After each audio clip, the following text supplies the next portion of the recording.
বাংলাদেশের এক প্রত্যন্ত গ্রামে দাঁড়িয়ে আছে এমন এক মাটির বিশাল বাড়ি যার ভেতরে রুমই আছে 108টি। Hello everyone, welcome to 1 minute architecture and our today's topic is নওগাঁর তালতলী উপজেলার ঘুঘুডাঙ্গা গ্রামে অবস্থিত 108 ঘরের মাটির বাড়ি। এখন আমি আছি 108 ঘরের মাটির বাড়ির 3তলা মাটির বাড়ির সামনে। ওই যে পিছনের এই পুরো কম্পাউন্ডটা পুকুরের পাশে যেটা আছে পুরোটাই হচ্ছে সেই মাটির বাড়ি। প্রায় 300 ফুট লম্বা আর 100 ফুট চওড়া এই বাড়িটি এখন শুধু একটি দেখার জায়গা না, এর ভেতরে এখনও মানুষ বসবাস করে। দীর্ঘ বারান্দা, সারি সারি কক্ষ, একাধিক সিঁড়ি আর মাঝখানে বড় বড় উঠান। প্রতিটি অংশের সঙ্গে জড়িয়ে আছে এক একটি পরিবারের ইতিহাস।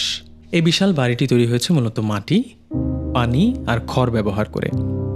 একবারে দেয়াল তোলা হয়নি, ধাপে ধাপে মাটি বসিয়ে শুকিয়ে তৈরি করা হয়েছিল।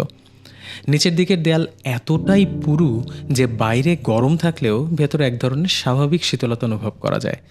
ওয়াল মোটা হওয়ার কারণে জায়গা বেশি লাগবে বলে টয়লেট এবং কিচেনের একটা অ্যাডাপ্টেশন, এই যে এটা ছিল প্রাইমারি, যেটা দেখে মনে হচ্ছে কিচেনটা তৈরি করা হয়েছে টিন দিয়ে, আর তারপরে এটা টয়লেট এবং কিচেন অংশ আছে এর পাশে, এই দুটাকে তৈরি করা হয়েছে কংক্রিট দিয়ে। কংক্রিট অল্প জায়গা লাগে, অল্প থিকনেসের ওয়াল দিয়ে বিল্ডিংটা বানানো যায়।